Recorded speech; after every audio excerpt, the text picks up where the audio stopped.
Hey guys, it's Tim Miller from the Bulwark. JD Vance just completed a ridiculous, farcical, insulting, absurd press conference from the military base in Greenland, since the people of Greenland wouldn't welcome him into their homes.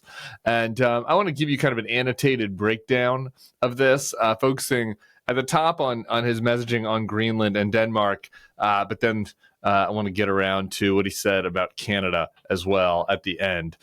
So I've got 2 bites, and we're just going to kind of cut into each of them, and I'll give you my analysis. So let's go to JD in Greenland. The president said today that we have to have Greenland. By being here today, are you also conveying that message that the U.S. is very serious in its desire to acquire Greenland? Well, the president said we have to have Greenland, and I think that we do have to be more serious about the security of Greenland. We can't just ignore this place. We can't just ignore the president's desires. But okay, first, this is one of those things where like you can say it's simple and it's clear, but that's the kind of thing you say when you understand you're actually being evasive. We both can't ignore this place, but we also can't ignore the president's desires. We don't really want it. We just want a security, we want a partnership, but also the president said we have to have it, and we can't ignore his desires. So not a great start there, not exactly very clear what you're trying to say. Let's look at the next little bit. We can't ignore what I said earlier, which is the Russian and Chinese encroachment in Greenland. We have to do more. Now, what the president said in his State of the Union address, and he was very clear about this, is we respect the self-determination of the people of Greenland. But my argument again to them is I think that you'd be a lot better coming under the United States security umbrella than you have been under Denmark's security umbrella. Because what Denmark's security umbrella has meant is effectively they've passed it all off to brave Americans and hoped that we would pick up the tab. Okay. Denmark is part of NATO and is contributing to NATO's defense. I don't know how many more times I can say this. We are in a military alliance with NATO. All right? North Atlantic Treaty Organization. Greenland's in the North Atlantic. Right there in the name. Denmark contributed, spent over 2.5% of its GDP on defense last year, aiming for about 3% this year. They're hitting their targets. They're part of a treaty organization where there are other countries that have military spending. Why are you just taking random slaps at Denmark? What exactly are they not doing that you want them to do?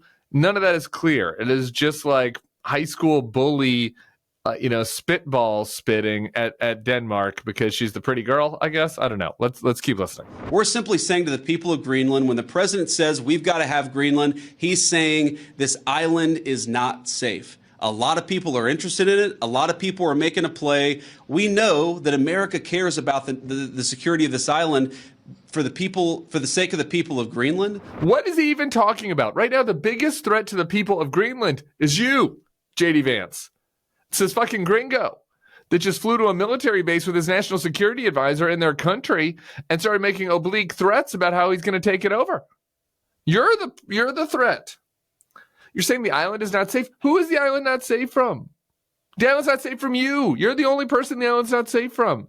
Like the Chinese and the Russians. Okay, Russia is bogged down in Ukraine right now. Are you implying that Russia is going to march across Europe all the way to Greenland? Because that is a policy that is at odds with everything that you say about Russia's plans for Ukraine. The Chinese are coming to Greenland? How? What? How? In what context? Again, we are in the North Atlantic Treaty Organization. There are, that's the other line from that is like, there are people making a play. Lots of people are making a play for Greenland. Nobody's making a play. You're making a play. What are you talking about? Let's finish this clip.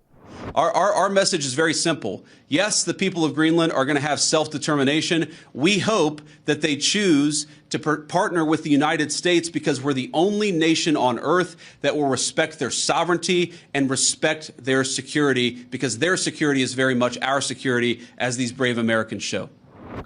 The U.S. is the only one that will respect their sovereignty. You're not respecting their sovereignty right now.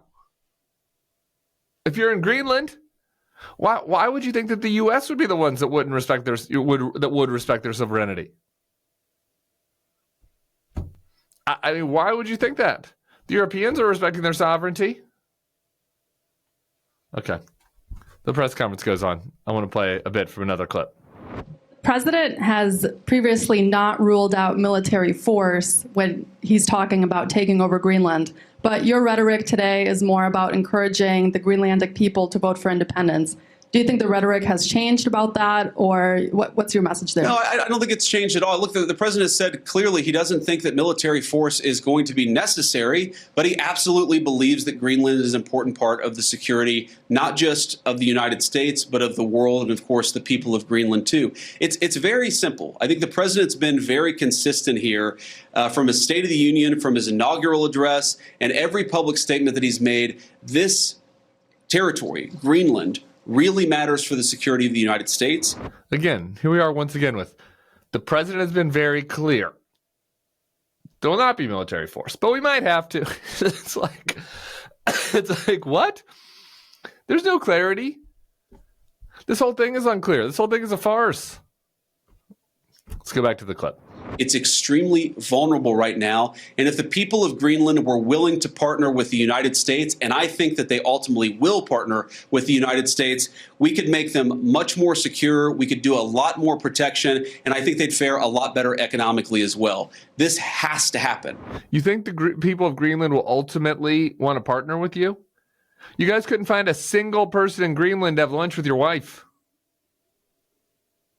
That's why there are military guys behind you at the press conference, because no Greenlanders wanted to have a press conference with you. That was your first try. Your first try was you wanted to have Greenlanders have a press conference with you. You sent little American lackeys across the Atlantic going door to door, and nobody wanted to do it. So here we are. I'm not that optimistic about your plan, I guess what I'm saying. 2 more clips. And the reason it has to happen, I hate to say it, is because our friends in Denmark have not done their job in keeping this area safe. They just haven't done it.